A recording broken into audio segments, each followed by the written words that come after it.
Hello, time for another Man in Gray book review. Today's book is The Constitution of the Confederate States of America, published in 2005 by Applewood Books. It's 30 pages.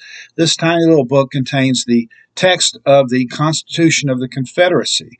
The Confederacy, Confederate States of America, was a group of 11 states that broke away from the Union in 1861.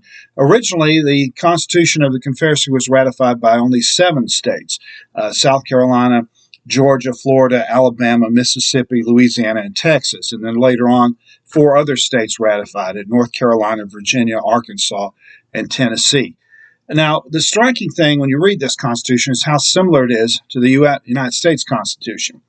In fact, many passages are just verbatim copies of the U.S. Constitution. If I read to you the preamble to the Confederate Constitution, you'll get an idea of how similar it is to the U.S. Constitution. This is the preamble. We, the people of the Confederate States, each state acting in its sovereign and independent character in order to form a more permanent federal government, establish justice, ensure domestic tranquility, and secure the blessings of liberty to ourselves and our posterity, invoking the favor and guidance of Almighty God, do ordain and establish this Constitution of the Confederate States of America. So it's almost exactly the same as the preamble to the U.S. Constitution. There's slight changes, but it's similar. And the government they set up was almost an exact copy of the United States government. There's a Congress with 2 branches, a House of Representatives whose members serve for 2 years, and a Senate whose members serve for 6 years. There's a president, an executive branch, and a judicial branch. One significant difference, though, was that the president of the Confederacy served for a single 6-year term. There was no re-election, and you were term limited to one 6-year term. And interestingly enough, when President Gerald Ford left office in the 1970s, he publicly promoted this idea that we should have a single 6-year term for president. There shouldn't have re-elections or 4-year terms. It should serve for just one 6-year term. But like usual with Gerald Ford, nobody paid any attention to him, and the idea never caught on. But it was the idea in the Confederate Constitution that the president should only serve for one term, and that term should be for 6 years. Other than that, there's a lot of similarities. There's an electoral college system that was set up. The president has the power to veto legislation, but the Congress can override the veto with a 2/3 vote. Very, very similar in many ways.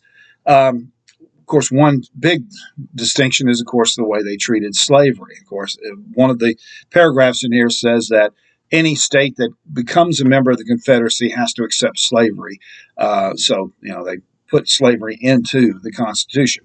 But there are some interesting exceptions or limitations to slavery. If we go to I'll find this real quickly. There's a section in here, Section 9, which is mostly incorporates the Bill of Rights from the U.S. Constitution. There's a couple of paragraphs about slavery. It says, the importation of Negroes of the African race from any foreign country other than slaveholding states or territories of the United States of America is hereby forbidden. Congress is required to pass such laws as shall effectually prevent the same. Congress shall also have power to prohibit the introduction of slaves from any state not a member of or territory not belonging to the Confederacy. So what that says is that you weren't allowed to import slaves from Africa or the Caribbean anymore. Only slaves from other Confederate states. And that may seem like an odd thing to put in a Confederate Constitution, but this was already law before the Civil War. Slavery, importing slaves from foreign countries had already been banned. And so the people in the South were already used to this idea. And it was actually beneficial to landowners who had large numbers of slaves, because the fact that you could no longer import slaves from foreign countries meant that the slaves who were already here were more valuable as property and had more value. And so they didn't want. It was kind of like putting a tariff on imports, except with human beings, right? And of course, one of the great ironies as you read through, especially you read through the Bill of Rights, is not, as I mentioned when I talked about the book of the Bill of Rights recently, none of these rights applied to slaves, women, or Native Americans. And so there's a lot of irony here. The Bill of Rights was incorporated largely intact into the Confederate Constitution. The First Amendment and the Second Amendment are exactly the same. They're actually just plagiarized from the U.S. Constitution. So those people who have argued from time to time, there are people who argue from time to time that the Civil War wasn't really fought over slavery, it was fought over states' rights. That they were fighting for the right for states to have their own autonomy. Well, if that was the case, why did they draw up a constitution that was identical, largely, to the U.S. government? So, that doesn't make any sense. If they were so concerned about states' rights, they would have created a system more like the Articles of Confederation, which the U.S. government had, operated under for 10 years. And yet, instead, they created a system that had a strong federal government, that had a president, that had a Congress, judicial system identical to that of the United States. So it's quite clear that states' rights wasn't that big of an issue in the Confederacy, or they would have written a different kind of constitution. The real issue was slavery. They seceded. The Confederate States seceded because they were fearful that slavery would be outlawed, and their whole economy was based on slave labor. The whole agricultural economy was based on that. So it's quite clear that slavery was the main cause of secession. Now, of course, the other thing I want to end on is you do have a few people every now and then claiming that the states should secede now. And of course, the Civil War pretty much established the idea that you can't. The states are not allowed to break away from the United States, but there's still people that argue that they should be able to do that. And this raises the question, well, how practical is that idea? And the answer is it's not practical at all. There's no economic reason for any state to break away from the United States. The United States is the wealthiest country in the world and has been since the late 19th century. Any state that broke away from the United States would wind up having a much worse time economically. And of course, there's the whole issue of losing your American citizenship. Most Americans, even though they have complaints about the federal government, they complain about taxes and various laws and regulations and so forth, they don't really want to give up their American citizenship. Because if you did, you would lose your Medicare benefits, your Medicaid benefits, veterans benefits, Social Security. There'd be no more federal money for schools or highways. The state would have to set up their own mail delivery service, and on and on and on. There's just so many things that the federal government does for individual states that states would have to take on their own. And of course, people that live in the state who don't want to lose their American citizenship would simply leave and go to another state. If you seceded, and of course that means there'd be a huge population decline in any state that tried to secede.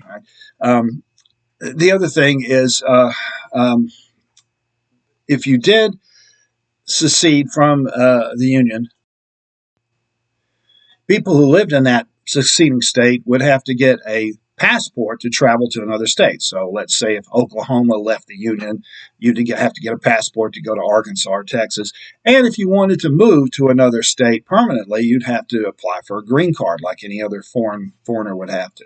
So I don't think it's very likely anytime in the foreseeable future that secession will become a serious issue. One thing, again, about the Confederacy that was different then is that virtually everybody in all of these 11 states agreed. There was a minority of people who did want to stay in the Union, but the vast majority of people did not. Nowadays, even in the most conservative states, you still have a pretty significant minority of people who are, let's say, Democrats or more liberal, and they wouldn't agree to it. People in cities are pretty happy with the way government works. The whole anti-government thing is usually a small town and countryside phenomenon. In any case, if you're interested at all in American history, or particularly in the Civil War, you really owe it to yourself to read the founding one of the founding documents of the Confederacy, which is the Confederate Constitution. It's interesting to compare this to the U.S. Constitution and compare and contrast the similarities and the differences. And of course, if you don't want to buy this book, it's also, of course, available online for free. You can just read the text there. But it is an interesting little book to add to your history collection if you're interested in Civil War, books about the Civil War. The book is the Constitution of the Confederate States of America, published by Applewood Books. This has been another Man in Gray book review. Thanks for watching.